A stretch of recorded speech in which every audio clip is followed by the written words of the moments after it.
Welcome back to our channel. ఇక ఇంద్రమ్మ ఇల్లు LIG cure ఎవరైతే అప్లికేషన్ చేసుకుంటున్నారో వాళ్ళు చాలా అలర్ట్గా ఉండాలి, చాలా జాగ్రత్త కూడా అప్లై చేసుకోవాలి. ఎందుకంటే ఈసారి అధికారులు టిక్ పెట్టుడు, లేదంటే అక్కడ దగ్గర ఉండే వాళ్ళతోటి సిఫారసు చేయించుకున్నాడు, లేదంటే మధ్యవర్తి వచ్చి లంచం ఇస్తా అంటే లంచంకి ఇచ్చి ఆ తర్వాత ఆ కార్యక్రమాలు అన్నీ ఎట్లా జరుగుతాయి మీ అందరూ కూడా తెలుసు కదా. సో అట్లా లబ్ధి పొందాలనే ఆలోచన ఉన్న వాళ్ళందరూ కూడా బుర్రలోకి వెళ్ళి మీ ఆలోచన తీయండి. ఎందుకంటే ఈ దరఖాస్తుకు సంబంధించిన పరిశీలన ఏఐ తోటి చేస్తుంది. సో ఏఐ ఏరివేష కార్యక్రమం ఎక్కువ ఉంది, పరిశీలించి కరెక్ట్ అని చెప్పే అప్లికేషన్ల సంఖ్య చాలా తక్కువ ఉంది. సో దీనికి సంబంధించి అప్లికేషన్ స్టార్ట్ అయ్యి ఎన్ని రోజులు కాలే అప్పుడే ఏఐ కూడా స్టార్ట్ చేసిందా అనుకున్నారు. ఆల్రెడీ స్టార్ట్ చేసింది. దీనికి ఎగ్జాంపుల్ జగిత్యాల జిల్లా. సో జగిత్యాల దాదాపు 2480 ఇంటికి సంబంధించి ఇంద్రమ్మ ఇళ్ళకి సంబంధించిన అప్లికేషన్స్ వస్తే అలా 180 మందిని వీళ్ళ అర్హులే కాదు, వీళ్ళకి సంబంధించిన బ్యాంకు డిపాజిట్స్ దగ్గర నుంచి వాళ్ళ ఇంట్లోల పేరు మీద ఉండే భూములు, జాగలు, ఇల్లులు, బండ్లు అన్నీ కూడా తీసి బయట పెట్టిందంట. వీళ్ళని అందరినీ అనర్హులు అని చెప్పేసి గుర్తించిందంట ఏఐ.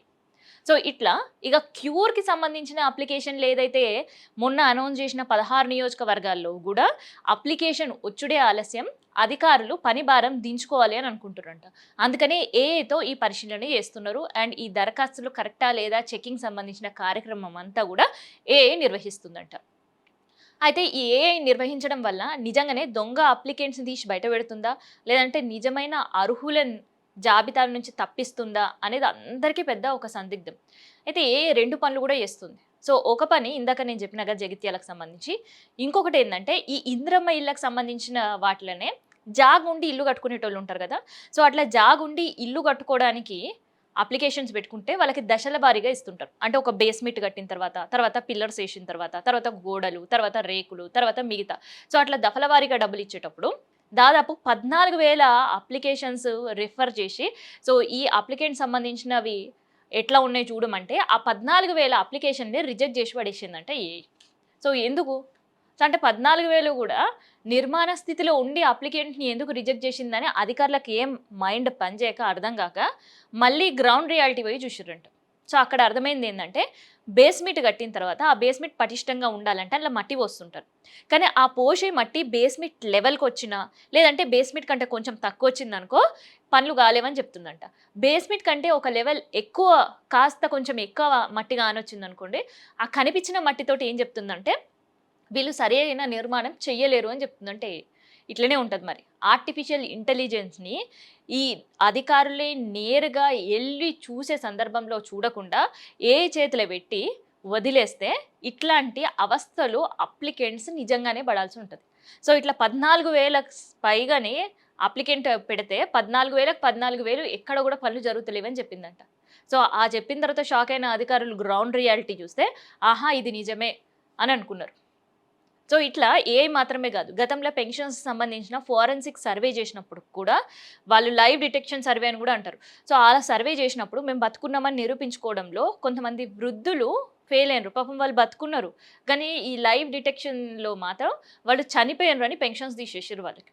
ఎందుకు అంటే వాళ్ళకి ఐరిస్ ప్రాపర్గా లేకపోవడం, లేదంటే థంబ్ ఇంప్రెషన్స్ ప్రాపర్గా పడకపోవడం వల్ల వాళ్ళు లేరు అని చెప్పి ఆ సర్వే చెప్తే నిజంగానే వీళ్ళు లేరు అని కుర్చీలలో కూర్చున్న అధికారులు అప్లికేషన్ తీసి పక్కన పడేసారు. నిజమా కాదా అనేది ఈ వీడియో చూస్తున్న వాళ్ళందరూ కూడా కామెంట్ రూపంలో తెలియజేయండి. ఎంతమందికి ఈ అవస్థ అండ్ ఈ సమస్య వల్ల మీకు సంబంధించిన పెన్షన్స్ దూరమైనాయి అని.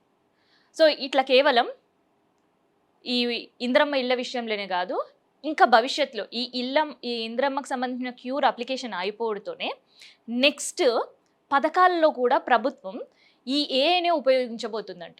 సో ఏఐ ఉపయోగించి పెన్షన్స్ కావచ్చు, ఫీజు రియంబర్స్మెంట్ కావచ్చు, లేదంటే ఇంద్రమ్మ ఇళ్ళకి సంబంధించిన ఏవైతే క్యూర్ కావచ్చు, తర్వాత జాగుండి ఇల్లు కట్టుకోవడం కావచ్చు, డబుల్ బెడ్రూమ్కి సంబంధించి కావచ్చు, ఇట్లా ప్రభుత్వ పథకాల అన్నిట్లలో కూడా ఏఐ తోటే సర్వే చేయించబోతుందంట. ఏఐ తోటే అప్లికేషన్స్ పరిశీలన జరగబోతుందంట. ఇక ఏఐ తోటి పరిశీలన జరుగుతుంది అని అంటే ఎన్ని అప్లికేషన్స్ని ఆర్టిఫిషియల్ ఇంటెలిజెన్స్ ఓకే చేస్తుందో, ఎన్ని అప్లికెంట్ని రిజెక్ట్ చేస్తుందో అనేది అప్లై చేసుకునేటోళ్ళు టెన్షన్ పడుతున్నారు. సో ప్రభుత్వానికి మాత్రం చాలా బడ్డన్ తగ్గుతుంది. ఒక పక్క అధికారులకు సర్వే చేసే బాధ తప్పుతుంది. సో సర్వేకి పోయి ఇల్లు తిరిగి అప్లికెంట్స్ని అవునా కాదా నిజమా తెలుసుకునే బాధ తప్పుతుంది అనే అధికారులకు ఎక్కడికక్కడే కాముష్గా కూర్చునే పరిస్థితి. కానీ పెట్టుకున్న అప్లికెంట్స్ అన్నీ ఉన్న లబ్ధిదారులు ఇల్లు పొందాలన్న వాళ్ళు మాత్రం నిజంగా వాళ్ళకి అర్హత ఉండి కూడా పథకాలకు దూరం అవుతారు. మరి మీకేమనిపిస్తుంది? నిజంగానే పర్ఫెక్ట్గా పనిచేస్తుందా, లేదంటే జగిత్యాలలో జరిగిన ఘటన లాంటిదే మళ్ళీ క్యూర్ విషయంలో కూడా రిపీట్ అయితే ఆ లబ్ధిదారులు ఇల్లును కోల్పోయే పరిస్థితి ఉంటుందనిపిస్తుందా? కామెంట్ రూపంలో చెప్పండి.